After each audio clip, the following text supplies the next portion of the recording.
Welcome to the No Balls Podcast. I'm your host, Patrick McDonald, with me co-host Sheldon Kaufman. Today is the Detroit Pistons offseason recap and preseason predictions episode. We give every team their own full-length episode, ultimately ending in a final predictions episode after we do all 30 teams. Before we get started, we got Piston-related trivia. So let's see if I know the mustiest basketball team of all time's trivia. Let's go.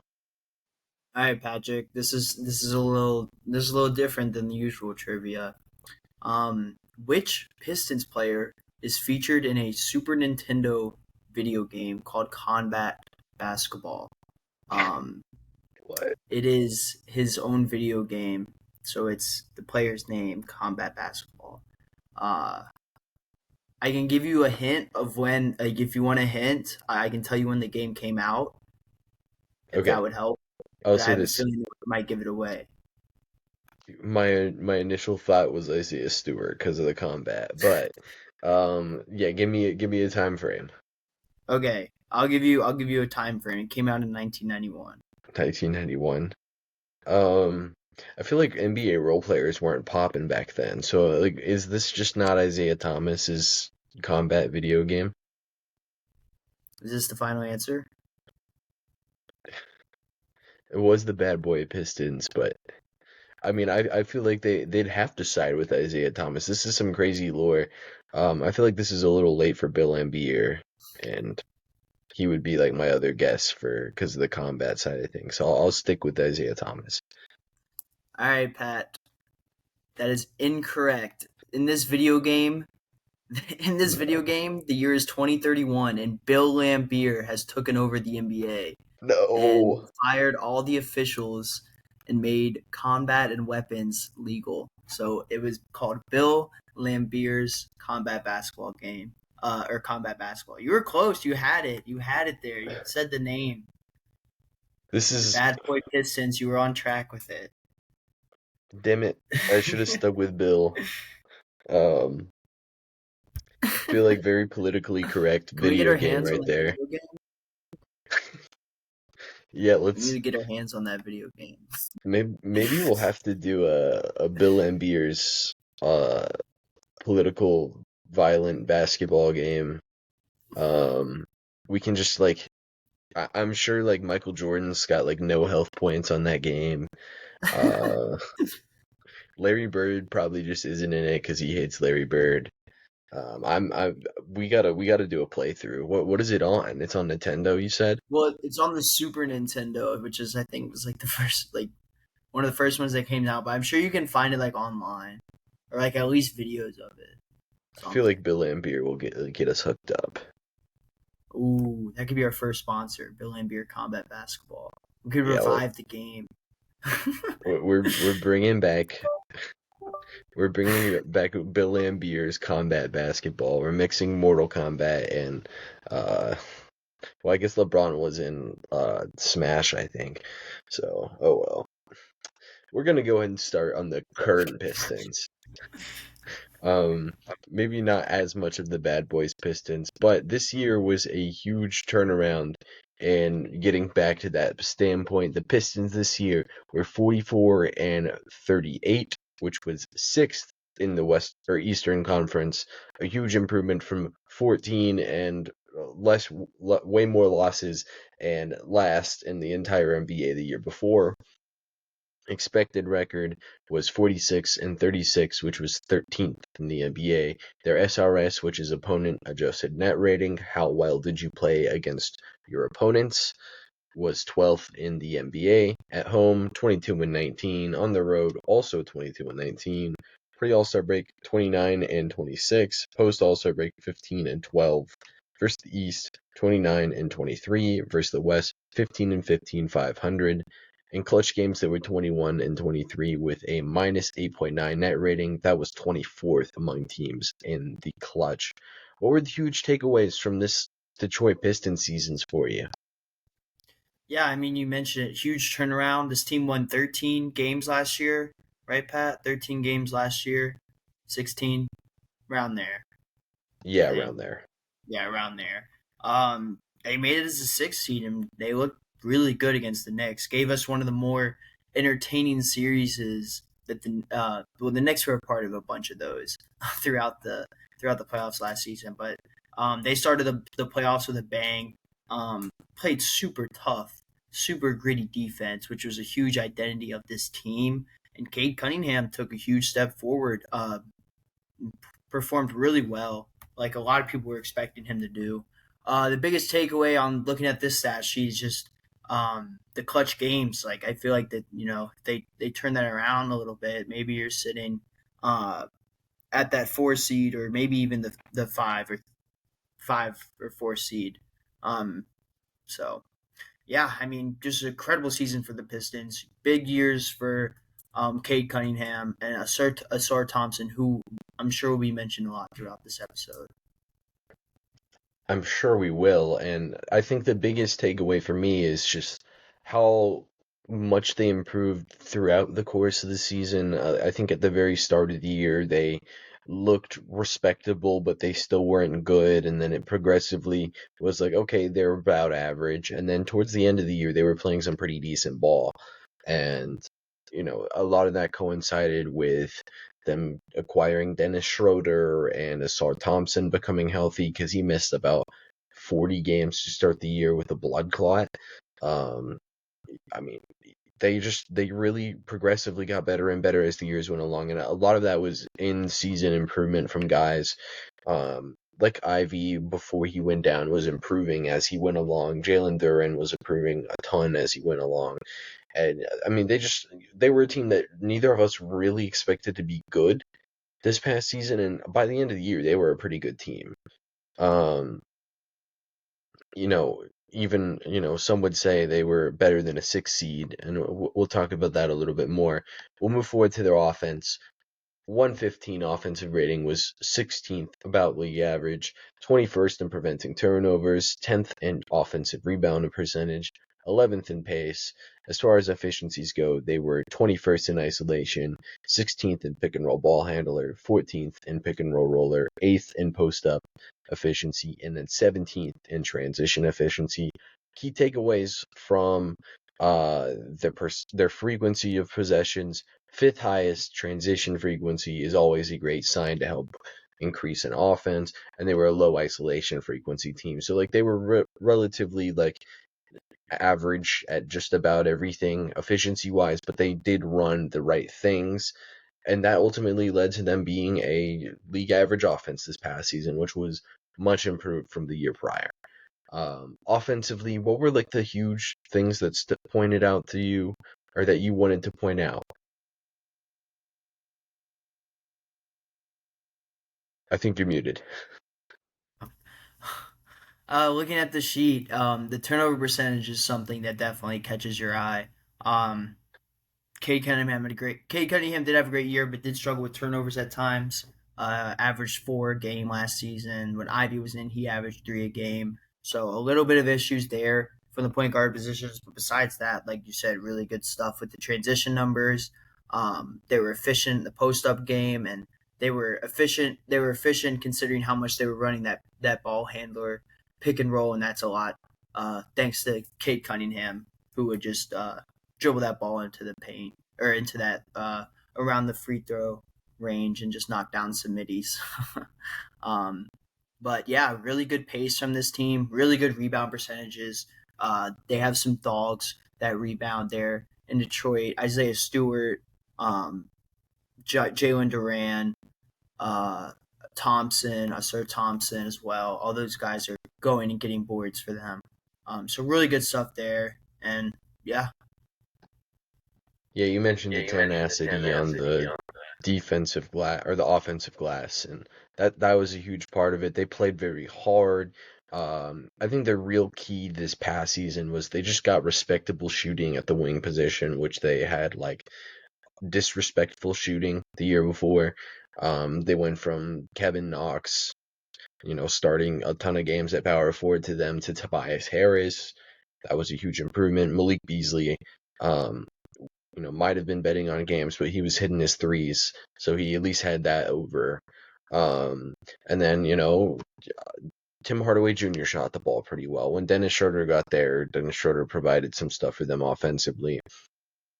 I wouldn't say that they are like a super creative offense. I think one thing that does stand out a little bit is the post up stuff. They like to put Duran at the top of the floor, run, like curl actions around him, typically with Cade and Schroeder, and it was a frequent pairing with Ivy at the start of the year, even though the offense was just trying to get its feet under itself at that point. Uh, but yeah, I mean that's a key thing from them. I think Jalen Duren's also like an awesome screener, um, and that really helps in the pick and roll game. Um, I think looking forward, they have the passers like increasing their roll frequencies, like kind of some like free food on the table here because 25th and roll frequencies, something that they can easily increase. Considering that like Duran's a great athlete, I'm sure he was a huge chunk of those roll of the percentage of their roll possessions because Stewart wasn't much of a roll threat. They cut the 3-point volume down for him this year, but still the roll stuff wasn't there. And then Paul Reed wasn't much of a roller either. Um, I'll quickly get the number on how much of their pick and roll roller stuff was Duran. Anything else on their offense? Um, No, I mean, I think we pretty much talked about everything on it right here. The post up stuff definitely stands out to you, and it was good that they were running it so much and converting. They were one of the better teams in the league at converting it. They didn't do a lot of bad possessions, like you said, with the isolation stuff. They weren't running it a lot, so that's a good thing that you like to see from a team that's trying that we're not trying to, but did end up breaking like years and years of just poverty. So, uh, congratulations, Pistons and Pistons fans, the Wizards. Me being a Wizards fans, we still have not figured that out, but yeah, just really great stuff from the Pistons this year. 1.6 possessions a game, uh, 1.21 points per possession on Jalen Duran. Um, Roll opportunities. I think if you go and look playoff wise too, I think they were a higher frequency of roll man because that was in the playoffs, and um, quickly get confirmation on that as well. Yeah, they were about 6%, 6.6% come playoff time, way up compared to the 4.7%. So, yeah, that was a huge thing for them come playoff time. Defensively, they were 11th in defensive rating with a 113.1, ninth in forcing turnovers, 10th in defensive rebound percentage. As far as efficiencies go against isolation efficiency, 22nd, 29th, and pick and roll ball handler efficiency, 16th and roll efficiency first, number one, in post up defense, and then transition defense was seventh. Frequency point out things, high volume pick and roll against team, um, with fifth in frequency and roller and ball handler. The thing is, they weren't great defending it, so you don't really know how much that helped them. And then transition, teams did not get out in transition against Detroit. Large part of that is the tenacity that they had on the offensive rebounding side, really forced teams to, commit bodies to securing the defensive rebound. Um, they were pretty decent forcing turnovers and getting defensive rebounds, even if they just like weren't an overall like on a per possession basis. Uh, they were a good defense, not a great defense. Securing the rebounds, forcing turnovers made them be a pretty good one. What stood out for the defense? Because there's a lot for me. Yeah, I think the big thing that you mentioned, like their pick and roll, their the teams ran a lot of pick and roll stuff on them, and it was so successful. That definitely is a standout to me. Um, I mean, I think that they would attack Durant and Cade Cunningham and try to stay away from some of the better defenders on the court. Um, and like you said, like creating turnovers, this is a team that like they'll play a lot of like guys will lurk, guys will jump into passing lanes. They don't like to give up stuff in the paint at all. Just like doing all of that, like you said, just makes you a good defense. Like even though some of the stuff like per possession may not be like that eye popping or that glamorous, the stuff that they do outside of that is really what like made this team so scary to face on a nightly basis. Yeah, and their top thing is obviously their post defense, which was tops in the league. That's only 4% of possessions, right? And I think way more impactful for that is the seventh best transition defense at, Yeah. even if it is only or limiting it to the 25th highest frequencies, like that's so great for them. Um, Against them too, like Isaiah Stewart was just a beast this past season, like really good contesting verticality wise. Doesn't get a ton of block shots, but will contest a ton of them. He's very good at avoiding fouls. Pick and roll stuff. I think teams like kind of didn't know exactly what to do to attack the Pistons, especially once Ivy went out. Because Cade is like not a great defender, but he's not very attackable. Like there's a ton of different assignments that Cade can have that he will hold his own against. Duran was a huge weakness at the start of the season, defending in the pick and roll, positioning wise, avoiding fouls, boxing out after a contest. Like those type of things really were a struggle for him. But overall, like you know, that's the way teams would look to attack Detroit. And although they were pretty good at it, um, come the end of the season, they were a lot better in that standpoint, knowing that they could use Isaiah Stewart a lot more, and he was awesome. So, yeah, those are the keys. And they benefited a ton from like. There's just no weak links out there defensively, even if not everybody's great. Like Tim Hardaway Jr. is not like terrible defensively. Same thing with Malik Beasley. Same thing with Tobias Harris. Ron Holland was kind of like a really disruptive player in the regular season. Asar Thompson's awesome. Like, they didn't run out many guys who were going to hurt them defensively. Weirdly enough, Jalen Duren, their 7 foot tall center, who's an athletic demon, was their probably their weakness defensively. Um, Ready to move forward to coaching. All right. Team scheme and coaching staff. On your screen is general manager Trajan Langdon. Head coach is JB Bickerstaff. Assistant coach, the shooting whisperer Fred Vinson. Former Lakers and Kings head coach Luke Walton and Jared Jack are also assistant coaches. This is free court. Anybody we want to talk about here? Um. Yeah. I mean, we can talk. We can talk about. We can start with the GM, Trajan Langdon. I think he's done a great job of. Is this his second? This is his second year, or he was there last year. Yeah, he's had Yeah, one he's had one season. season.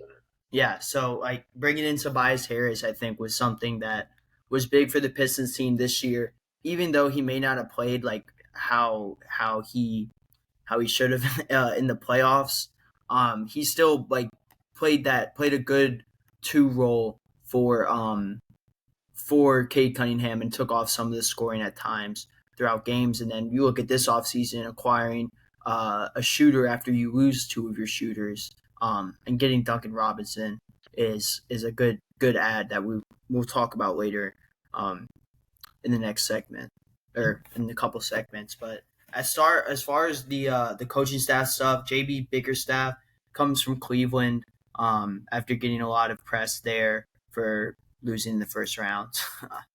But I mean, what he came in and did was really good for them. Just some stuff I noticed, like scheme wise, a lot of off ball screens for those shooters, i.e., Tim Hardaway and Malik Beasley. We saw that a lot in the playoffs. Uh, One game in particular, where Tim Hardaway like just couldn't miss against the Knicks and was getting open off of a lot of off ball screens there. Guards and wings are screening for Cade so that Cade can get his favorable matchups, and when Cade gets in that pick and roll stuff, he gets downhill and facilitates, or he'll shoot the mid range. They had a lot of success with that last season, as I talked about earlier, in that pick and roll action, with Cade just being able to get his matchup that he wants and back him down, hit a mid range or find someone cutting or in that dunker spot or even at the 3 point in the corner. So I thought a lot of that was good. I think for me, the beauty of this season for JB Biggerstaff was uh, how much easier he made it for Cade. Um, like Cade had very unique struggles early on in his career because of just nothing being contained, even like it was all just a chaotic mess um, around him, and they just simplified decision making for him. You know, I'm obviously gonna be very Knicks filled, but I saw them play the Knicks. Let me think, like 9 games this year, and I think that the Pistons were 5-4 in, or maybe 4-5 in those games. We played them terribly in the regular season. We played them pretty poorly in the playoffs, and they know like JB Bickerstaff would put the Knicks in like such an obvious way to exploit the Knicks' weaknesses through Cade Cunningham. Most key examples I can think of are like I think there's a regular season game at MSG where Cade has like 32 in the second half because they realize, oh, Tom Thibodeau has one screen coverage for when you screen with Jalen Brunson's man. And in order to operate that screen coverage, as long as Tim Hardaway Jr. ghosts the screen, Tim Hardaway Jr. will be wide open on the wing, and the Knicks will sacrifice everything in their defense for Cade Cunningham not to be switched onto Jalen Brunson. And that led to Tim Hardaway Jr. hitting a wide open 3-pointer for the game winning shot. Um, Other things, and this did carry over a good bit to other teams, um, but like it just seemed like they had the scouting aspect going into every game down pretty good this past season. Screening in the Knicks series, they would screen Towns off the ball before Jalen Duren would run up and set a screen, and it would usually end up in a wide open Jalen Duren dunk after a Cade Cunningham pick and roll. Probably happened like 5 times throughout the series. Yeah, they seem like they scout very well this past season, and I would say that they had B plus, or not B plus, but C plus talent this year. Would you say that's a fair assessment? Yeah, And I feel like they were able to get the most out of that talent by just knowing what areas to attack. And I thought that was really good. I think and we largely talked about him in respect to playing two guards, two bigs, because that's what he did in Cleveland, and we thought that it would be two bigs here with Stewart starting next to Duran, since they also like got Paul Reed, so we made that connection. It didn't end up really being what they did, but yeah, I mean, he just did a great job, and he was very scheme versatile, and I like what I saw of JB Bickerstaff after I thought he was a little bit fraudulent in Cleveland. I thought he had a good year this year in Detroit. Um, Fred Vinson, you think he's saving Asar Thompson and Ron Holland's shots? I mean we'll have to see. We'll have to see still. Um,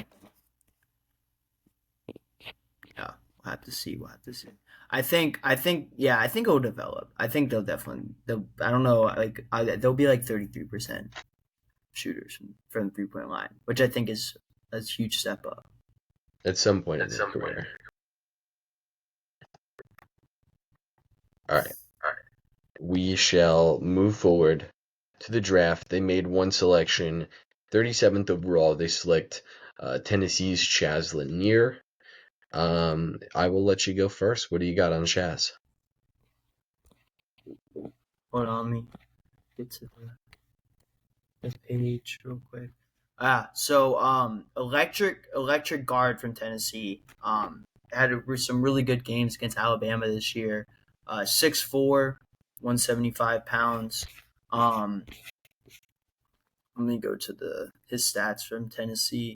The big thing about him is the 3 point shot. He shot 39% from the 3 point line, and throughout his the past 4 years, he's been a consistent, or past 3 years, he's been a consistent 39% shooter. Last 2 years ago, he shot 44% from the field. So you're getting a guy that has the ability to spark it from three, and he can also get to the rim as well. Something that can automatically get him into this Pistons offense, or yeah, something that could have him like come into the league ready. Really good off ball movement, good cutter. So he has the ability to shoot it and cut in off the ball. He doesn't have to play on the ball, and he's just a huge guard, like really strong and big, physical guard. Um, yeah, Yeah, he was like actually a really, really, really good shooter. I think, which you may have honestly undersold it because he was 43%, I think, in his real or 44% on 7.5 attempts in his technical junior season, and then on 8 attempts this past year, he was just a hair under 40% from three. So like crazy volume. Expanded the game a little bit this year. Outside of that, or really these past 2 years, um, really gonna be an off-ball player, like maybe one assist, um, in each of the last 2 years. Like not too much of a playmaker, but hopefully will be a good off-ball scorer, really good shooter, floor spacer, and like really what they did need, given some of the losses that they had. Um, are we gonna shy away from just slapping him with the Malik Beasley comparison? yeah, that's a good one. I think like absolute peak would be like a Desmond Bain type. Yeah, and if he is, that's a crazy development story. But he does have some of the similarities, like they are 23 years old. He is 23 years old. Desmond Bain, I think, was 21 and a half come draft night, but long-eared college player, 6'4", strong guy. Um, Maybe he could reach the Desmond Bain levels as a shooter. We'll just have to see. I think Bain ended up becoming a great playmaker too, is the other thing. But Chaz Lanier, shooting will get him on the floor. We'll see how the rest of the game develops. Overall, pretty good pick, 37th overall. Um, Trades and free agents. They signed Duncan Robinson to a 48 over 3 year deal.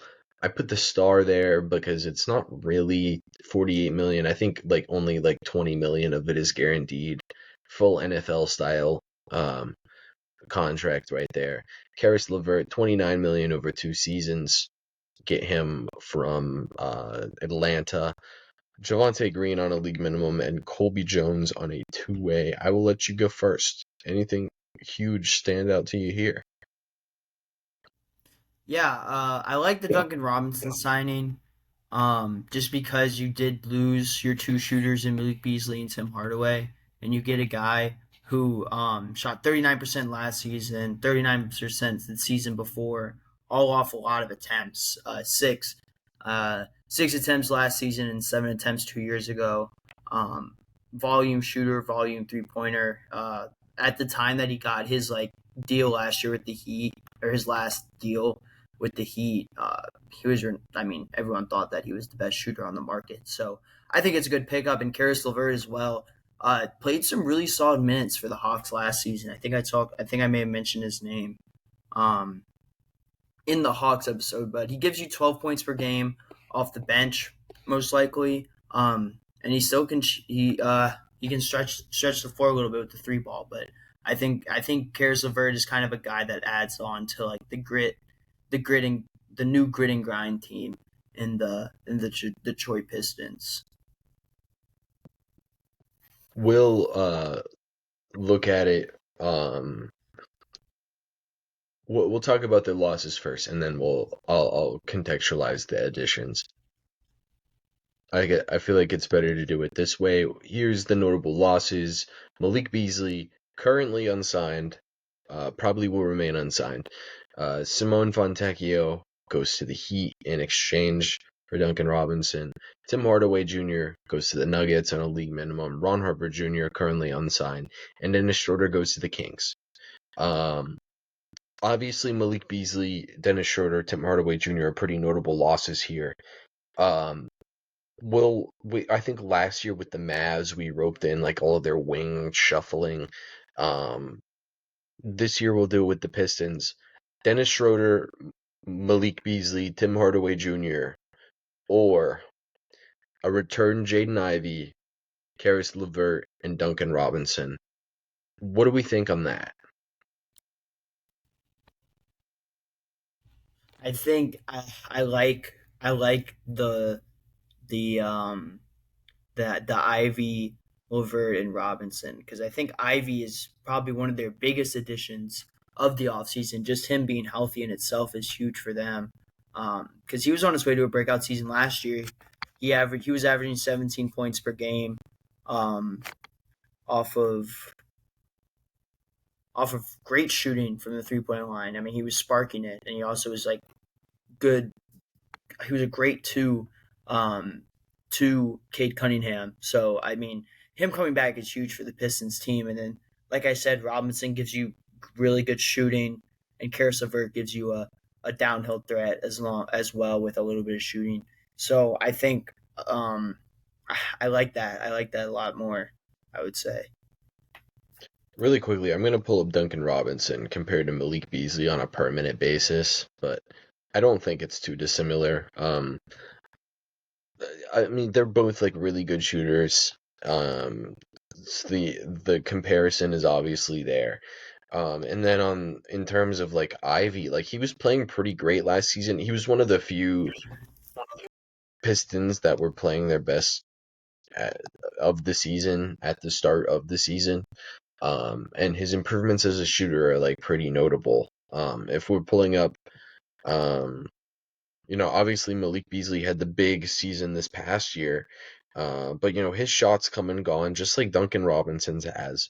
Um, over the past couple years, Duncan Robinson's been 16 and a half per 36 minutes. Malik Beasley has been just under 14 and then just over 21. So like around the same numbers.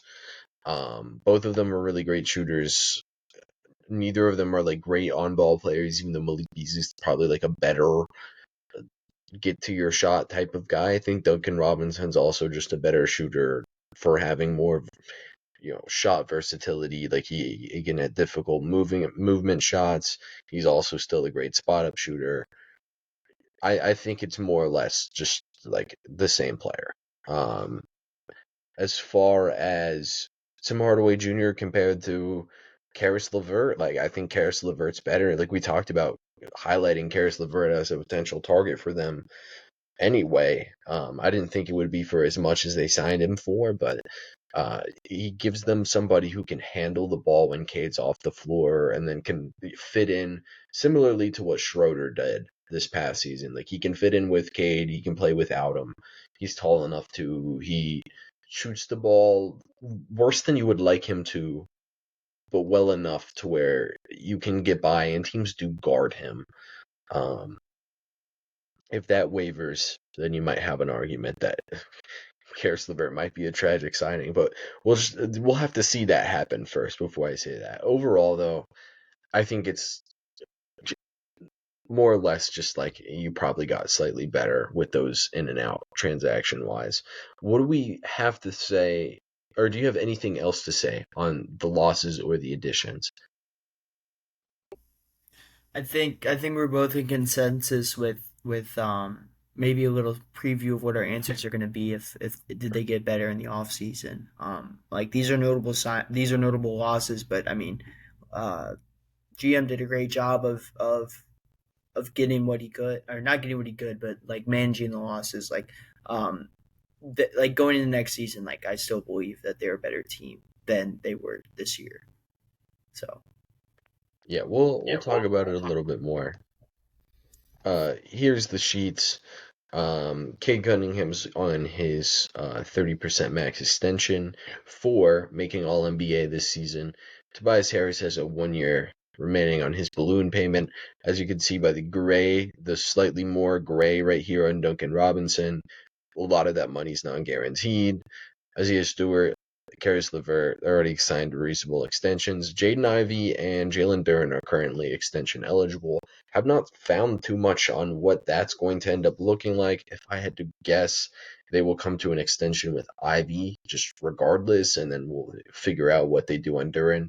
I feel like the price points on Ivy are pretty favorable to them just because if they want to keep him in restricted free agency, it'll be a $30 million cap hold. It kind of makes sense to just go ahead and probably lock him in to like a high teens, low 20s AAV.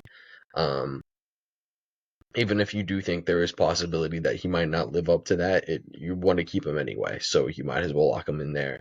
Then other than that, it's rookie deals. It's really just rookie deals. They had that Paul Reed deal that's existing there, which is kind of weird now that he's a backup, a third string center, but they'll live with it. Fanspo, we'll look at it here. Max cap space, they will have real cap space next offseason. That is assuming that they renounce the rights to Duran and Ivy. I think if they keep Duran and Ivy, that's what, just over 50 million combined between them. More reason why you should work out a number with Ivy to lower his cap hit for next season. Yeah, anything here that you stands out to you that you want to comment on, or should we go to lineup data? Shoot, go Sorry, ahead. they muted me on Riverside. But no, we can go ahead and we can go to lineup data. All right, lineup data. Okay, all the talk I've done on Jaden Ivey. He had a minus 7.6 on off last season. That being said, when he went out for this season, he missed like all of the time where the team was good, specifically when Asar Thompson was back. With Tobias Harris sharing the floor with Jaden Ivey, they were +0. With Cade Cunningham, they were a minus 5.3. With Isaiah Stewart and Jalen Duren, they were -6 roughly. Asar Thompson and Jaden Ivey sharing the floor was a +1.4. More proof that like I kind of feel like a lot of once Asar came back, a lot of things started to fall in place for them. With Jaden Ivey off the floor, Tobias Harris was a +2.3. Cade Cunningham was a +5.1.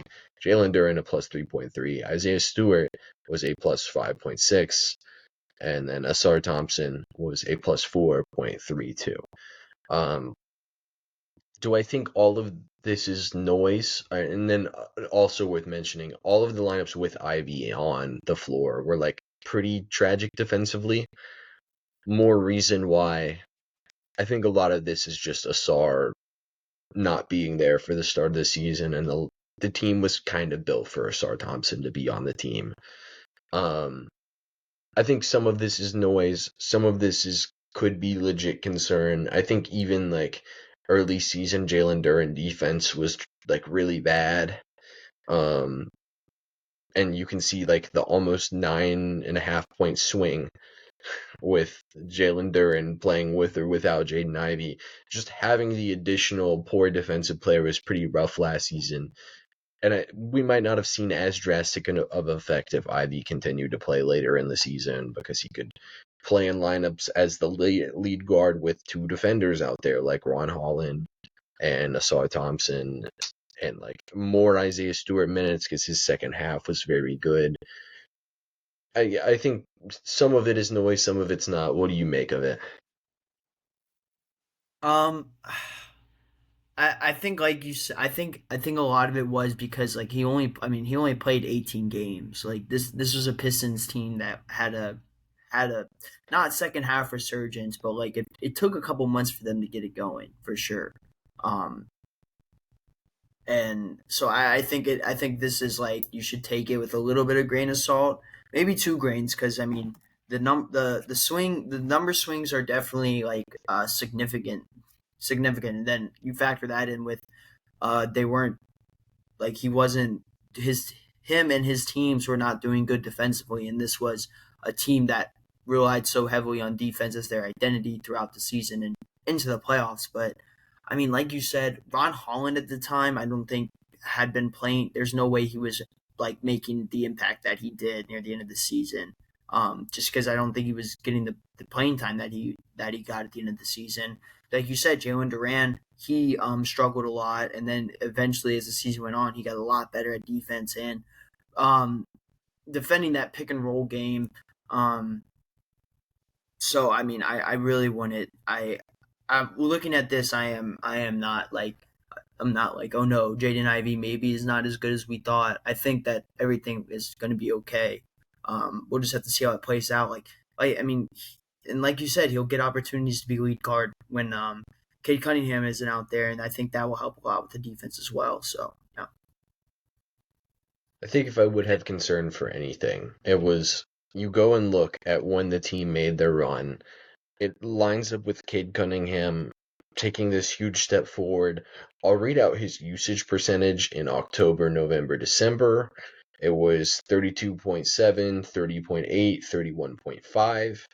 Then later in the season, primarily when Ivy went down, his usage rate was 35.1, 31.7, 34.7, and then the 4 games in April, it was a 38.5. More usage, Cade Cunningham was better last season. And some of that is he's starting to hit shots too. I think he had his free throw shooting was incredibly better from January on. So obviously his efficiency is getting better. So then they're going to give him the ball more. Um, but I don't think that it's complete noise that him playing better completely coincided with Jaden Ivey going down. I just think a lot of why I think the team was internally going to improve a little bit. And I think this is partially the team improving after Ivy got better and partially Ivy and Cade not being a good fit together. And that's going to still sound like we're dunking on Jaden Ivey, but yeah, we'll go forward to their new lineups. He's still starting next to Cade Cunningham in the backcourt for me. Think they should start Asar Thompson, Tobias Harris, and Jalen Duren. On the bench, I guess key notables here. Isaiah Stewart's obviously awesome. Duncan Robinson, LeVert, Holland, and Lanier are your backup wings. Marcus Sasser is an NBA point guard. We'll see what he ends up being. Paul Reed. They have some depth here, honestly. Bobby Clintman, second rounder from a year ago. We didn't see much of him this past season. Yeah, what are we thinking about these lineups, the depth, anything? Anything. Yeah, I think I have I'm consensus with you. I have the same lineup here. Kind of like running back from last year, but throw in Ivy. I think it's good. I think you get defense, you get scoring, and I think like having Tobias Harris like play that third role, I think will help his game a lot too. I think that it'll make him more of an efficient shooter. And like you said, this is a really like deep team. Last year they didn't really have that. Like the guys that they had coming off the bench were like defensive guys, Ron Holland, not guys that can go help you get buckets and like help go on runs as well. Like I think Duncan Robinson and LeVert coming off the bench is going to be huge for this team. Like LeVert is a guy that could like go in there and play like give you really good bench minutes. Um, and and then you have Ron Holland as well. Like he's not a guy that we've talked like we've mentioned his name a couple times talking about the defensive stuff. Like he's so good on defense, really locked down. Him and Thompson on the court together are a nightmare. Um, we'll have to see like and then if his offensive game steps up a little bit, he'll also be able to get on the floor a little bit more. Um, but yeah, I think I like this. This is a good team. And like you said, they do have the depth. We're going to see Isaiah Stewart healthy once again. Um, and this Pistons team is going to be. I'm interested to see where they end up in our rankings because in a weak East, this is definitely a team that could claim a pretty good spot, pretty favorable matchup. Got a couple questions before we get to the core questions. First of them, should they sign Russ? Um,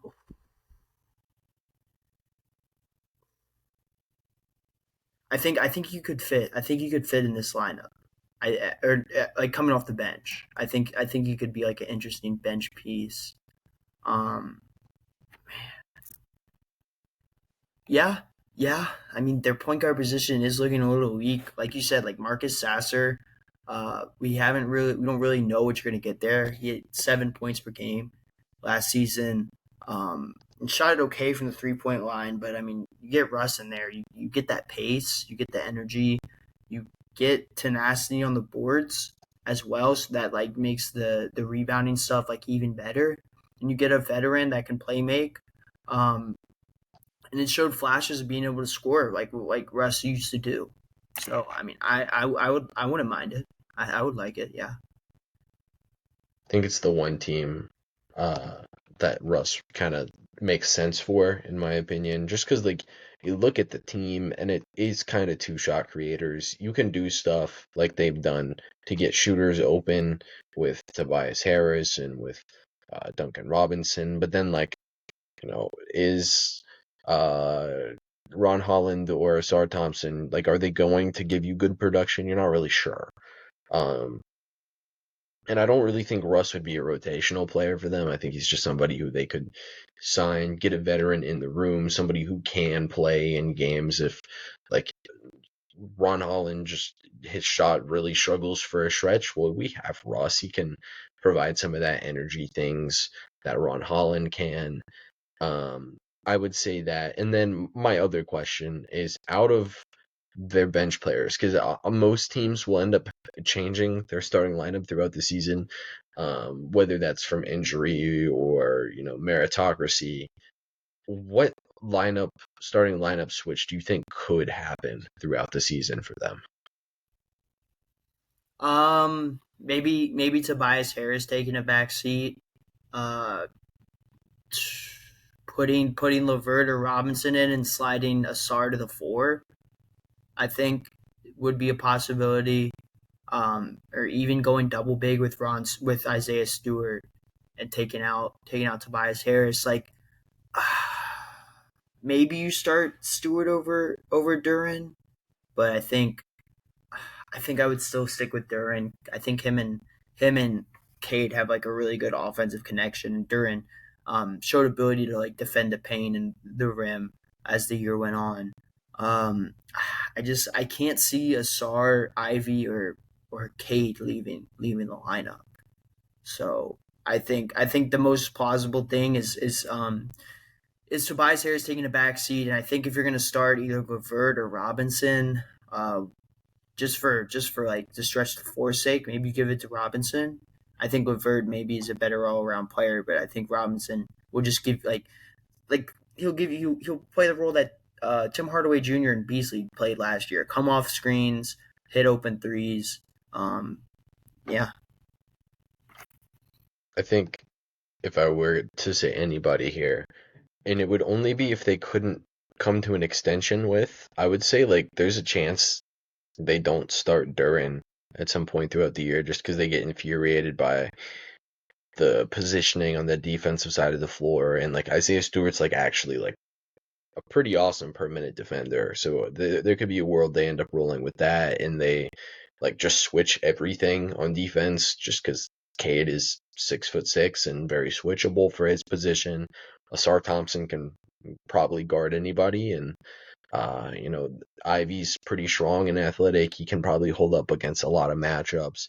I think there is possibility that the Cade and Ivy pairing ends up like rearing to be a little bit of a problem, and they are like, you know what, let's just start Duncan Robinson, get floor spacing out there. Because I feel like if Cade and Ivy don't work together, they're not gonna play Levert and Cade next to each other. Just it's like the same song and dance, like two ball handlers. One, yeah, Ivy's obviously a better shooter than Levert. Maybe they just end up starting Robinson because they did pay him $18 million. Um, those are my only two propositions. We'll go forward to core questions. Um, and like I don't think those things will happen. It's just things that could happen throughout the year with Detroit, and I don't think they would all be bad.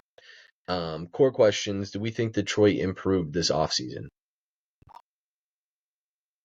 I'm gonna go. Yeah, I'm gonna go. Yeah, I liked the additions they brought in. I think they addressed the areas of need that left.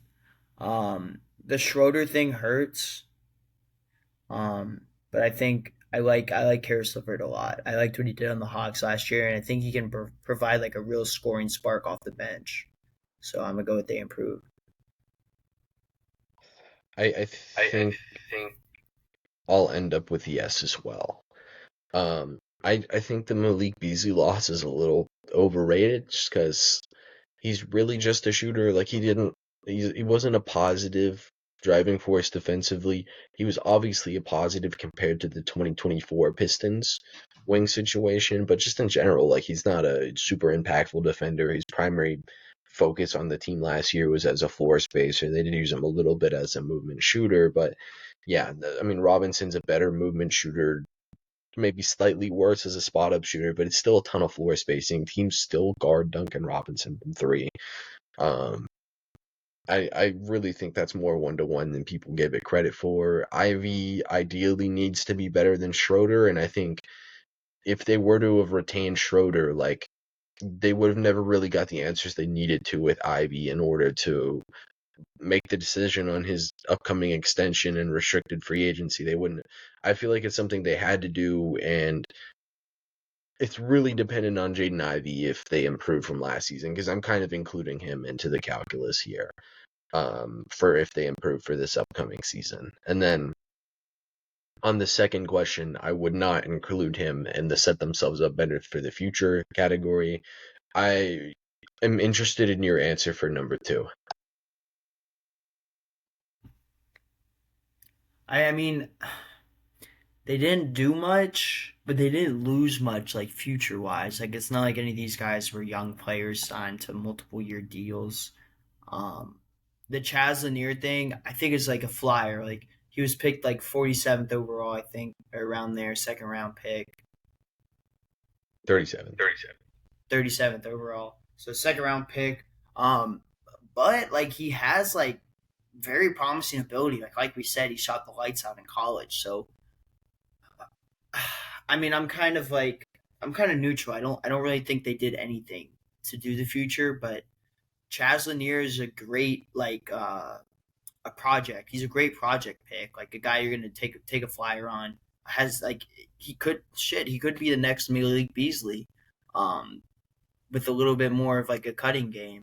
So, yeah, I guess I'll go. They improved or they set themselves up for the future. Uh, I don't know, but like very slightly. It's not like a huge um a huge yes. I think they did slightly improve though. I guess if Chasnier ends up being like a pretty good shooter in the at the NBA level. Yeah, they really didn't do anything for me to like really sway my answer here. I think they've kind of just stayed the same long term wise. If you want to stretch it back to last season, I think the fact that they ended up giving up their draft pick and Cade Cunningham making All NBA increases cap hit by 5% a year, that did set themselves up slightly worse for this upcoming season. But I think making the playoffs and giving your team seasoning in the playoffs is obviously going to be good. And like, I don't want to be too much of a downer on that end. I mean, they didn't really do anything, considering long-term capital. If you want to say like, signing Duncan Robinson does give them another big contract, and they have Tobias Harris's expiring contract. Like they could get up to like 44 million of expiring money in a trade if they wanted to do that. They're still very flexible cap space wise, like we went over before. They didn't set themselves up better for the future, but I think that's just because they were already in like a pretty clean situation. Um, they weren't paying anybody because they didn't have good players on the teams before. Like they had a tragically bad team a year ago, so um, I'm just gonna say like no, but they didn't. I don't think they set themselves up worse. We'll have to see with the Ivy and Duran extensions because they can definitely screw themselves up or set themselves up better with what those end up looking like. We have no idea yet. Offensive MVP for them this season, I'm going to go with Cade Cunningham. Yeah, me too. Expect big things from Cade once again. Uh, I think the key for him continuing to fall back on the offensive shot, and then let's get the turnovers per game under like 3.5. Um, and then defensive MVP, Asar Thompson for me, very easily. Yeah, pretty clear cut here. On it's crazy that on such a good defensive team you have a clear cut best defensive player.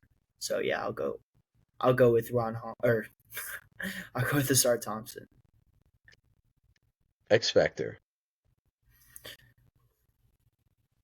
think we got to go with the guy that we talked a lot about this episode, and that's Jaden Ivey. Um, like we alluded to, he was having a great 18 games, 17 points, 4 rebounds, 3 assists. Was shooting really good from the 3 point line as well, 42%, um, along with 45 from the field. He was attempting 5 3 pointers a game, so he was converting these at a high clip. Um, can he play next to Cade Cunningham? We saw all the on and off numbers. Like, if he can actually do it, that makes his team like a scary offense because you have those two great cards scoring. Duran has the ability to finish at the rim, finish around the rim, and Tobias Harris can be a sneaky like corner three slash post player or mid range player. So I'll go with Jaden Ivey. I think that will make their team more complete if he can have another great year, or if he can have a great year this year, like we kind of saw in those first 18 games.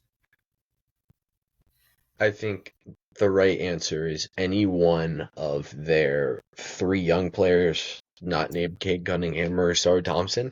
I think the argument you made with Ivy is pretty sound. I think he was limited to 30 games. I think he was averaging 18 a game, but um, You know yeah, what? It could be right because on the ESPN, it for some reason only shows like home and road splits, and so I think that's what that might that's throwing me off. So yeah, my bad. Some of my stats may have been a little skewed.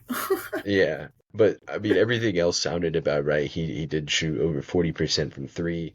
I think if Ivy can prove to like be able to coexist next to Cade, that's like really huge for them because they will like probably have a good offense if that happens.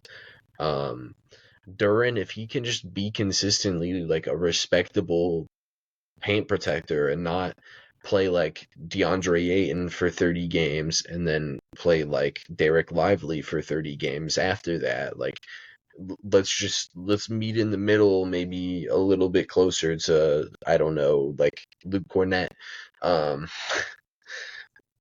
who is better than DeAndre Ayton. Um, but yeah, it's just like be a little bit more consistent on that end. You're a good screener, good roller, like actually like a pretty good rebounder as well. Like, can that be good? And then Ron Holland, I think, is like pretty big X factor because he was a volume scorer in his G League Ignite draft season. He was a high free throw rate guy as a rookie. That's a pretty good sign that he won't be like terrible offensively. Um, like just if the offense is respectable for him to stay on the floor, like they probably have something with Ron Holland. I'm not sure how well it translates long term to playing with Asar Thompson. And I think if anything, we learned from this past season that like you need shooters around Cade because he played at an All NBA level with the shooters around him this year and like was a pretty similar player a year before, but was like not very good the year before. And like I'm correctly picked him as a breakout pick, but I would say even what he did underwhelm me considering like I fully expected, him to average 8 assists a game like he did. And I just expected higher efficiency. This sounds way more negative than it needs to be, but I think if we learned anything, shooting around Cade is pretty key. Um, Long Yeah. term, what do you think about Thompson and Holland? Um, like who should they like sign? Oh, like if you am I picking one or just like how do I feel about them in general? Just in general. I mean, they're like lockdown defenders. I think it's huge for this team. Like they fit so well with the identity and like you said, Holland was a high volume scorer with the Ignite. Thompson showed like some flashes at being able to score. Um, we kind of talked about it a little bit. Like, can the shot get there? Um, I think right now, like they're able to play on the floor. Like they're able to be like play like efficient basketball. Like they're not. I mean, it hurts a little bit, but they're not like killing their team. It's not like they're going out there and chucking up a bunch of shots. Like they know their role. which is I think what they have. Maybe that's why some of the offense hasn't been unleashed. So maybe Bickerstaff gives them a little bit more of a non-limited offensive role. But I think that they're. I mean, these two guys are huge for their. I mean, we saw Holland and Thompson out on the floor every time like there was a crucial possession. They did a pretty damn good job, and I think that having those guys like defensive stoppers, guard stoppers, wing stoppers as well is huge, especially in today's NBA. Yeah, I like them both long term. I just don't know if they'll both end up being able to start together just because like neither of them are at good places shooting wise. Like I kind of thought Ron Holland would be a better shooter than he was, even though I didn't have high hopes for him as a shooter. 24% was worse than I thought he was going to be. But yeah, like he was a pretty good volume scorer, just like Asar Thompson was. Well, I think we'll just have to see with those guys. One of them, I'm confident that one of them will be a real rotational player. If both of them can, that's great. If both of them develop jump shots, Jesus Christ, this is a great team. And then, man, we're just filled with extra core questions today. Um, Long term, Cade Cunningham, is he the number one guy on like not just like on his team because obviously he's a number one on the Pistons, but on a team that can realistically win the championship? Do we think Cade Cunningham will? Because currently I don't think so. Obviously, like currently he's just not. But in the future, will he be good enough to be that? I mean, I think he has all the tools to do it. I mean, he can shoot the three as a 6'6" guard. He like is really good at facilitating 8 assists per game. Obviously, like you cut down the turnovers and you have probably a league leader in assists maybe. Um, really good stuff there. Like the offensive stuff is really good. Like he's shown the ability to lead a team in the playoffs. He's shown ability to put up like big scoring performances in the playoffs as well. He's a guy that can score from all three levels. Um, and can take advantage of like mismatches really well, really easily. I think I would say yes. Like he definitely can be that in the future. Um, and yeah, I would say yeah. I think he has all the tools. I think so too. Like, I think eventually he'll get there. Like, it took a little bit longer than people expected for him to like actually just be good. He missed his basically his full second season. Most rookies aren't good. Like I said, missed most of his second season. Third season was just the most tragic situation for a top pick player to ever be in, with the 14 win Pistons that year. And then this past year, when there's some sense of normalcy around him, he looks very good. You know, a guy who ended up making All NBA, and like once there was higher usage on him, he was probably like he was a real All NBA player. Like I would say throughout the course of the season, he wasn't an All NBA player, but like the final 60 games was really really really awesome, like bordering on that top 15 range of player. Long term wise, he probably does reach that number one status that we're talking about.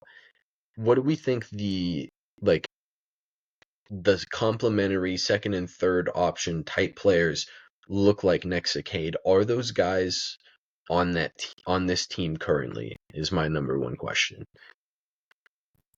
I mean, I think we obviously seen that he needs someone that can shoot the ball. Um,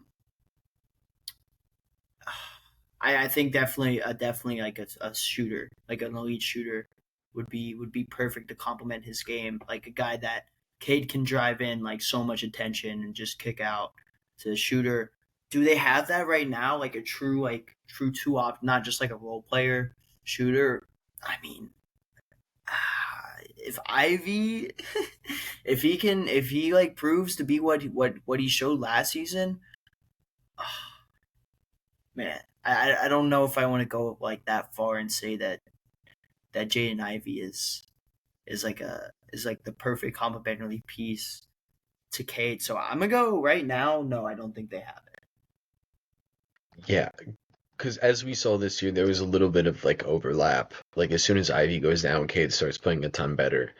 And we're also kind of in that situation saying Ivy can get to like a top 30-ish player in the league, and I just don't know if I quite see that. Um, and I think we talked about it that like the key guys to play next to Cade are probably going to be bigs because they can play in the pick and roll together because Cade's an excellent pick and roll operator. We'll just have to see what bigs end up becoming available over the next couple years. I think if there's a really good off-ball scorer, Devin Booker, for instance, I thought Kevin Durant this past season was like a pretty good, like excellent shooter. Can play the four for you, give you still some pretty big lineups. I thought that would have been a great fit. They didn't really pursue that. We'll just have to see what the Pistons end up doing to surround him with other talent because I currently don't think Ivy is projecting to get to that number 2 status because like it is like extremely high expectations from a player. And maybe he'll get there. He was a former top 5 pick. So, other than that, do we have any Pistons comments for this season? Nah, I mean, I think this is going to be a team that's going to be one of the upper echelon teams in the East, just because right now it's a weak East. So yeah, By default, they're going to have to be there, right? Um, we'll have to see when we predict them. I think they're going to be one of the harder teams to evaluate. A lot of people fading them from losing Malik Beasley this past season. I'm not sure if I'm ready to do that yet. We'll have to see when we stack them up against everybody else. Other than that, next episode will be the Milwaukee Bucks. Should be a great episode where we get to talk about the awesomeness that is Doc Rivers and John Horst. We'll see you guys then.